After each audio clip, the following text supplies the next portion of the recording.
Have you ever found yourself tranced out just watching your hens, wondering what's really going on inside? Sometimes we collect eggs every morning and see it as the most normal thing in the world, but the truth is, what happens under those feathers is one of nature's most incredible pieces of engineering. If you've ever had doubts about why your birds behave a certain way or how they manage to bring new life into the world, this video is for you. Today we're going to break down 14 things you didn't know about chicken reproduction, revealing those secrets that are often overlooked but are fundamental for those of us who love the farm life. Get ready, because we're going to bust some myths and discover the fascinating science that keeps our coops full of life. Let's dive in. Number 1. Do you really need a rooster for a hen to lay eggs? This is the number one question everyone asks when they first start out. And even though it might seem obvious to many, there are still plenty of people who think that without a rooster, there simply are no eggs. But the reality, guys, is very different. You have to see the hen as an egg-laying machine that never stops. They are biologically programmed to produce an egg almost every day, whether there's a male in the coop or not. Basically, laying an egg for a hen is like the ovulation cycle in other living beings. It's a natural hormonal process that happens every 24 to 26 hours. To understand the magnitude of this, consider that creating a single egg is a massive metabolic effort for the hen. Her body must mobilize calcium from her own bones and nutrients from her diet to build that shell and yolk in a single day. The rooster has zero influence on this factory line. He doesn't jumpstart her production or make her lay more often. So if your only goal is to have fresh eggs on the table, your hens will be happy and productive on their own. You only need a rooster if you're planning to hatch chicks, but the hen is the absolute owner of the daily production. 2. The mystery of egg color and the secret of the earlobe. Had someone come to your farm and ask if egg color changes based on what the hen eats? There's a common myth that if you give them more corn or grass, the shell will be darker, but that's just a tall tale.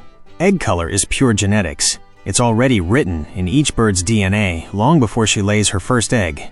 Think of the hen as having a small paint booth at the end of her reproductive tract, specifically in the shell gland. During the last few hours of the process, the hen applies a pigment to the shell. But here's the trick that will make you look like an expert. The earlobes are the dead giveaway. If you look closely at the sides of your hen's face, you'll see a small patch of skin without feathers, the earlobe. As a general rule, if that earlobe is white, the hen will lay white eggs, like the famous leghorns. If the earlobe is red, you'll most likely be collecting brown or reddish eggs. This is because the genes for earlobe color and shell pigment are often linked. Of course, there are wonderful exceptions like the araucanas and their blue eggs, caused by a pigment called biliverdin. But in 90% of cases, the earlobe is the telltale sign that tells you what color you'll find in the nest. 3. Who really decides the chick's gender? This is one of my favorite facts because it completely breaks what we're used to seeing in other species, including people. In our genetics, the father decides the gender, but in the world of birds, the power lies with the mother. The system is called ZW. The rooster is what we call homogametic, meaning he always provides the same genetic information, a Z chromosome. However, the hen is heterogametic. In her ovary, she carries the potential for both Z and W chromosomes. At the precise moment of ovulation, it is the hen's egg that provides the deciding vote. If she releases an egg with a Z chromosome, the result will be a cockerel, which is double Z. But if she releases a W chromosome, congratulations, you'll have a pullet, which is ZW. This means that if a hatch turns out to be almost all males, you don't have to give the poor rooster a dirty look. The microscopic decision was made by the hen's body. She is the one who has the final say on the gender balance and the future of your flock's population. 4. Sperm storage, the 21-day biological vault. Imagine you sell your rooster or have to take him out of the coop. Days go by, weeks go by, and your hens are still laying fertile eggs. How is that possible? Well, it turns out that hens are extremely forward-thinking survivors. They have what we could call an internal vault, small glands known as sperm host tubules. When a rooster mates with a hen, she stores his sperm in these tiny pockets where it stays alive, nourished, and ready to be used. This storage can safely last 14 days, but there are documented cases where even after 21 days or more, chicks are still being born from a rooster that is no longer there. For us backyard chicken keepers, this information is pure gold. If you want to change the bloodline or start a new breeding project with a different rooster, you can't trust the results immediately. You must wait at least 3 to 4 weeks to be absolutely sure the vault has been cleared of the previous male's genetics.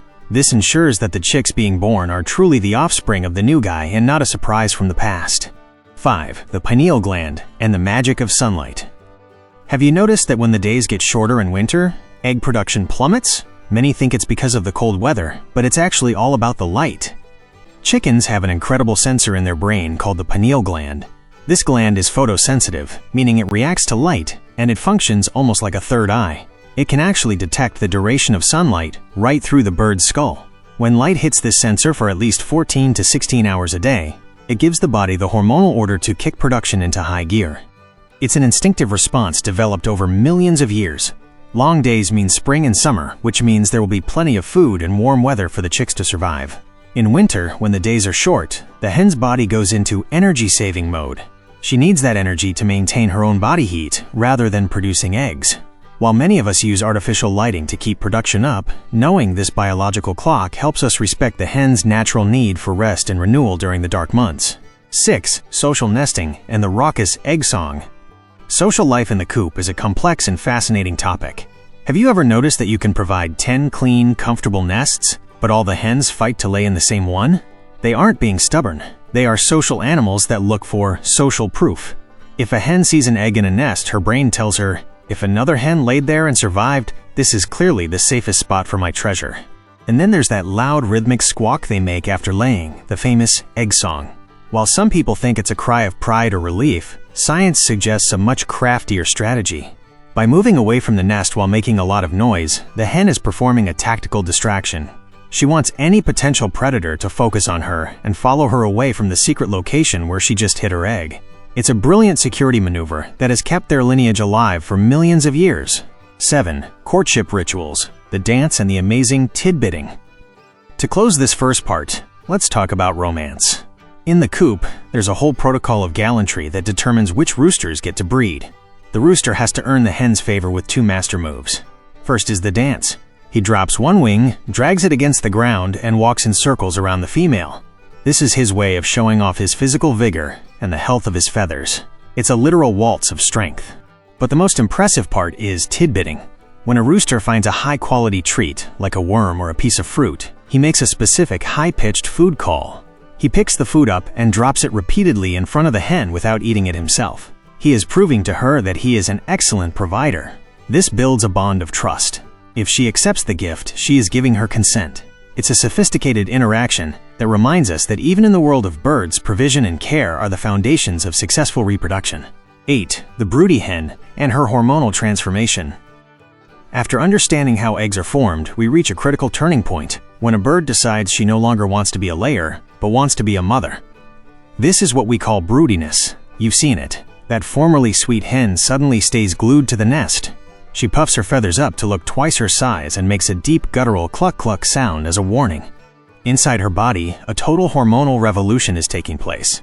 Her prolactin levels skyrocket, and her body temperature rises to turn her into a perfect, living incubator. In this state, she stops laying eggs entirely. Her brain gives a strict, single-minded order. The only job now is to protect and warm what we already have.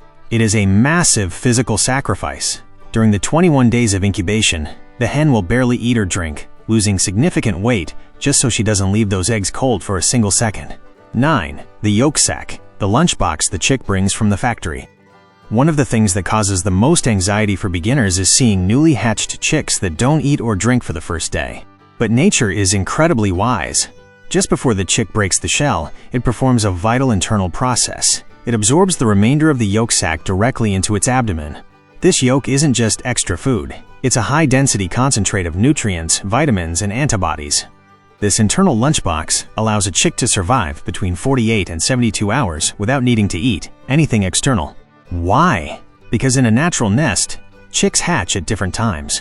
This allows the firstborn chicks to wait safely under the mother's warmth while the slower siblings finish their hatching process. If the first ones had to find food immediately, the mother would have to leave the nest, which would mean the unhatched embryos would freeze and die.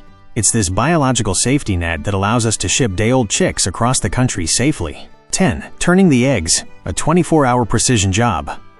A broody hen is constantly at work, even when she looks like she's just sitting still. If you watch closely, she occasionally uses her beak to shuffle and rearrange the eggs beneath her with surgical delicacy. This is a life-or-death task called turning. An egg under incubation needs to be turned about 50 times every single day, especially during the first 18 days of the cycle. The technical reason for this is fascinating. The embryo is very light and naturally tends to float to the top of the egg. If the egg remained in one position for too long, the developing chick would end up sticking to the internal shell membrane. If this happens, the chick cannot move to hatch, or it develops severe deformities. By constantly rotating them, the mother hen ensures that the heat is perfectly even and that the embryo stays suspended in the center, surrounded by the fluids it needs to grow healthy. 11. Prenatal communication, chatting through the shell. This is probably the fact that touches the hearts of poultry lovers the most. There's a common misconception that the chick is isolated from the world until it breaks the shell, but the reality is that the bond with the mother starts days before birth. About 24 to 48 hours before hatching, the chick begins to make small, high-pitched peeps from inside the egg. And the most amazing thing happens. The hen answers back with soft, clicking sounds. This dialogue is vital. First, the chick learns to recognize its mother's unique voice before ever seeing the light of day. This ensures that when it finally hatches in a noisy, crowded coop, it knows exactly who to follow. Also, these sounds help synchronize the hatch. The peeps from the more advanced chicks serve as a wake-up call to the slower ones, encouraging them to hurry up so the whole family can leave the nest together.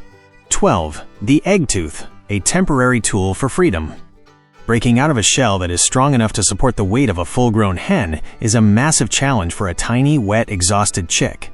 To help them, nature equips every chick with a specialized tool called the egg tooth.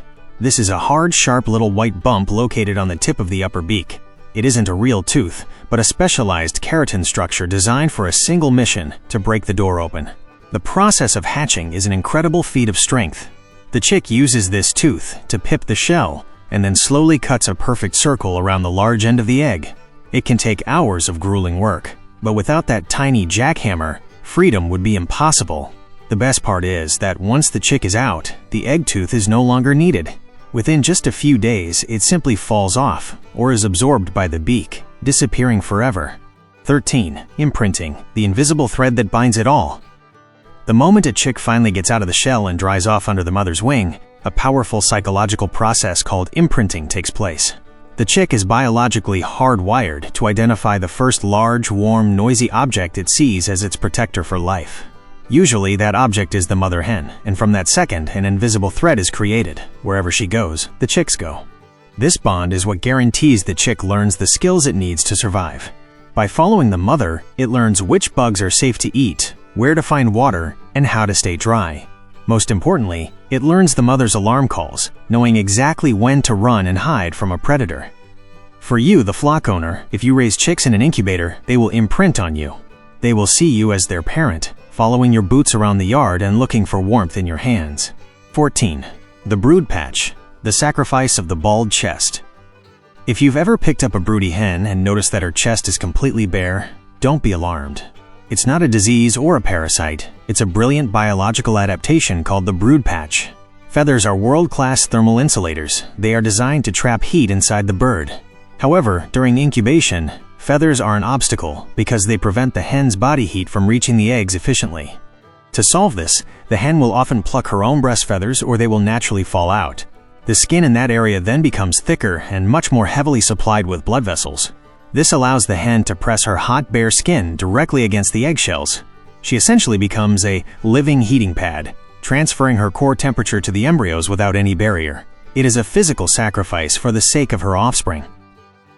Understanding how our chickens reproduce is much more than knowing fun facts. It's learning to respect the rhythm of life in our own backyard. Every one of these 14 points shows us that nothing in the coop happens by chance. From the pineal gland feeling the sun to the tiny egg tooth giving freedom, it's all part of a perfect design. As flock owners, our job is to observe and support this process. By understanding why they go broody, why they sing, or why they turn eggs, we become true guardians of their well-being. I hope this guide gives you a new vision and helps you have resounding success in your next hatches. To your success, fellow breeder. Until next time.